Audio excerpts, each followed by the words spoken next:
Hello everyone. Um, so this is episode 1 of a series that I had in mind to do. It is reading tales from the Cthulhu mythos, or for those of you that don't know what that is, it's essentially reading stories from the works of H.P. Lovecraft, who was a early 20th century science fiction horror writer, and some give him credit for inventing the genre, such as I.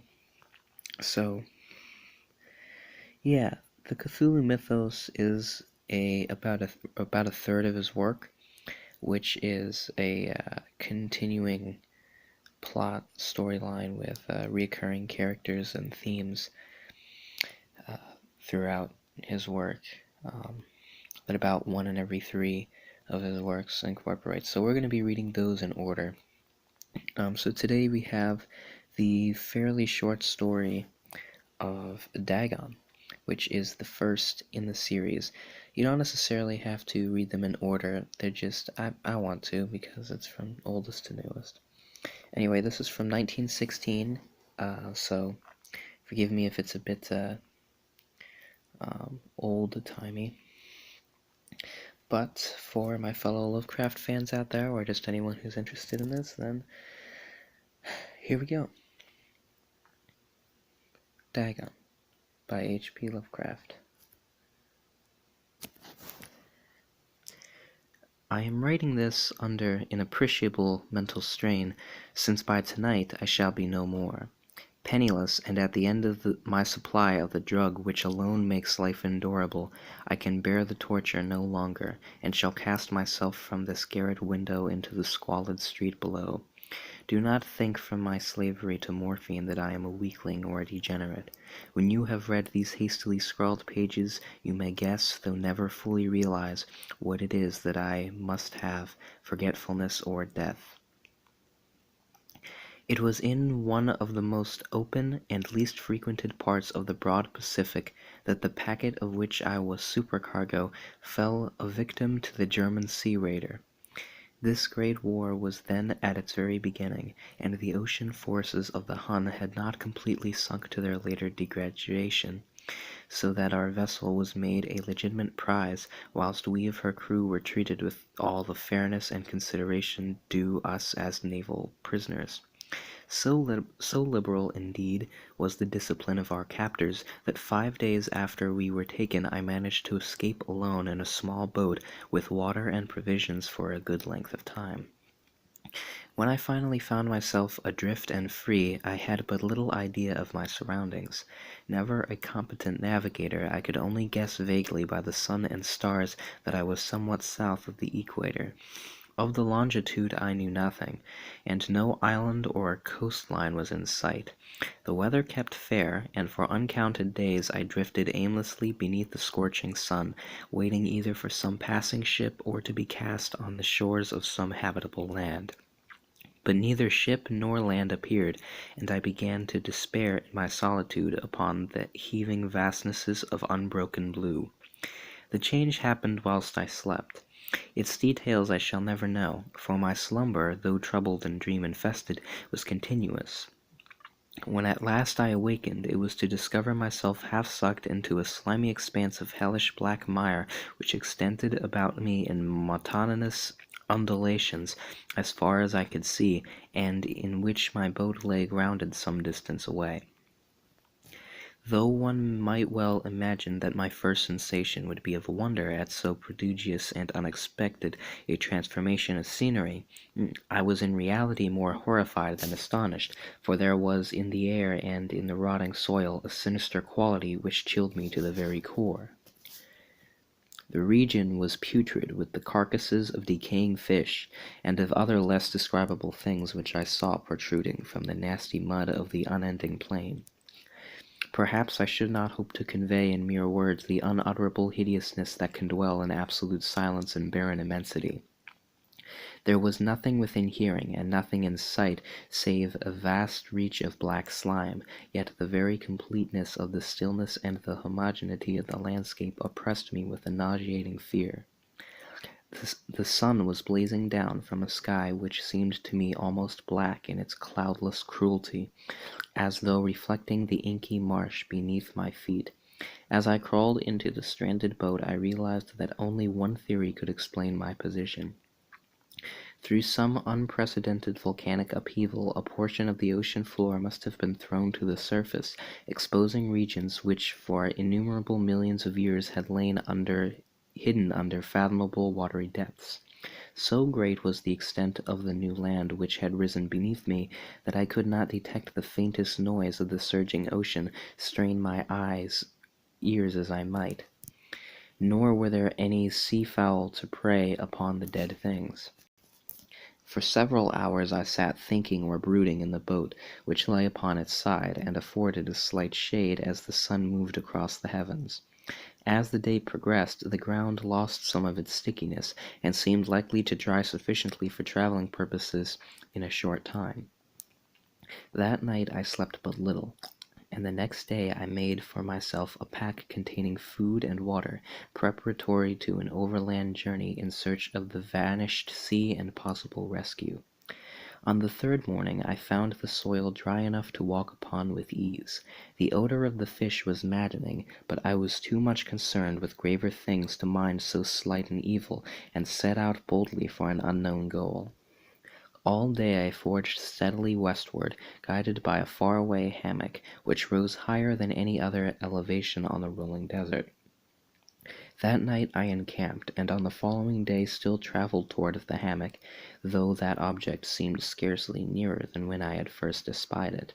By the fourth evening I had attained the base of the mound, which turned out to be much higher than it had appeared from a distance, in intervening valleys setting it out in sharper relief from the general surface. Too weary to ascend, I slept in the shadow of the hill. I know not why my dreams were so wild that night, but ere the waning and fantastically gibbous moon had risen far above the eastern plain, I was awake in a cold perspiration, determined to sleep no more. Such visions as I had experienced were too much for me to endure again, and in the glow of the moon I saw how unwise I had been to travel by day. Without the glare of the parching sun, my journey would have cost me less energy. Indeed, I now felt quite able to perform the ascent which had deterred me at sunset. Picking up my pack, I started for the crest of the eminence. I have said that the unbroken monotony of the rolling plain was a source of vague horror to me, but I think my horror was greater when I gained the summit of the mound and looked down the other side into an immeasurable pit or canyon, whose black recesses the moon had not yet soared high enough to illuminate. I felt myself on the edge of the world, peering over the rim into a fathomless chaos of eternal night. Through my terror ran curious reminiscences of Paradise Lost and of Satan's hideous climb through the unfashioned realms of darkness. As the moon climbed higher in the sky, I began to see that the slopes of the valley were not quite so perpendicular as I had imagined. Ledges and outcroppings of rock afforded fairly easy footholds for a descent, whilst after a drop of a few hundred feet the declivity became very gradual. Urged on by an impulse which I cannot definitely analyze, I scrambled with difficulty down the rocks and stood on the gentler slope beneath, gazing into the Stygian deeps where no light had yet penetrated. All at once my attention was captured by a vast and singular object on the opposite slope, which rose steeply about in 100 yards ahead of me. An object that gleamed whitely in the newly bestowed rays of the ascending moon. That was merely a gigantic piece of stone, I soon assured myself, but I was conscious of a distinct impression that its contour and position were not altogether the work of nature. A closer scrutiny filled me with sensations I cannot express, for despite its enormous magnitude and its position in an abyss which had yawned at the bottom of the sea since the world was young, I perceived beyond a doubt that the strange object was a well-shaped monolith whose massive bulk had known the workmanship and perhaps the worship of living and thinking creatures. Dazed and frightened, yet not without a certain thrill of the scientist's or archaeologist's delight, I examined my surroundings more closely. The moon, now near the zenith, shone weirdly and vividly above the towering steeps that hemmed in the chasm, and revealed the fact that a far-flung body of water flowed at the bottom, winding out of sight in both directions, and almost lapping my feet as I stood on the slope. Across the chasm, the wavelets washed the base of the Cyclopean monolith, on whose surface I could now trace both inscriptions and crude sculptures.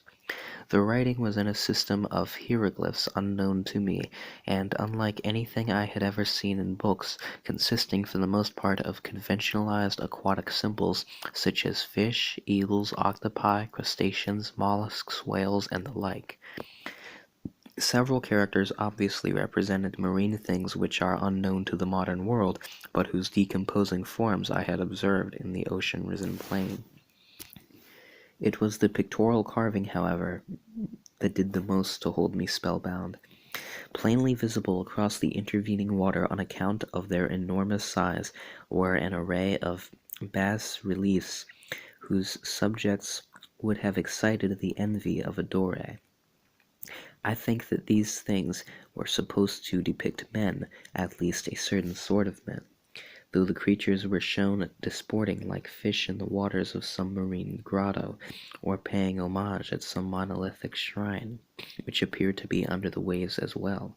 Of their faces and forms I dare not speak in detail, for the mere remembrance makes me grow faint. Grotesque beyond the imagination of a Poe or Bulwer, they were human in general outline, despite webbed hands and feet, shockingly wide and flabby lips, glassy, bulging eyes, and other features less pleasant to recall.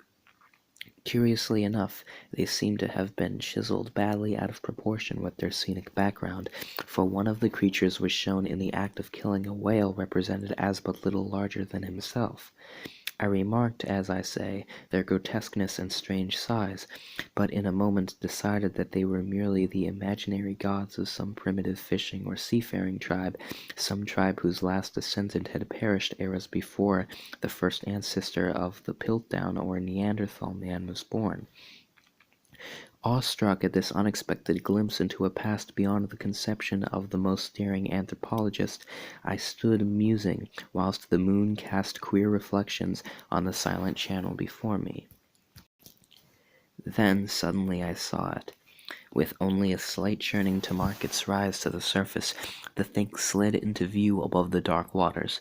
Vast, Polyphemus-like and loathsome, it darted like a stupendous monster of nightmares to the monolith, about which it flung its gigantic scaly arms, the while it bowed its hideous head and gave vent to certain measured sounds. I think I went mad then.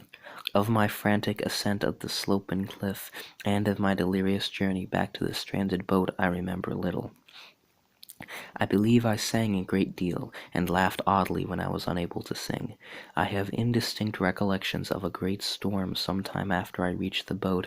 At any rate, I know that I heard peals of thunder and other tones which nature utters only in her wildest moods. When I came out of the shadows, I was in a San Francisco hospital, brought thither by the captain of the American ship which had picked up my boat in mid-ocean. In my delirium I had said much, but found that my words had been given scant attention. Of any land upheaval in the Pacific my rescuers knew nothing, nor did I deem it necessary to insist upon a thing which I knew they could not believe. Once I sought out a celebrated ethnologist, and amused him with peculiar questions regarding the ancient Philistine legend of Dagon, the fish god, but soon perceiving that he was hopelessly conventional, I did not press my inquiries. It is at night, especially when the moon is gibbous and waning, that I see the thing.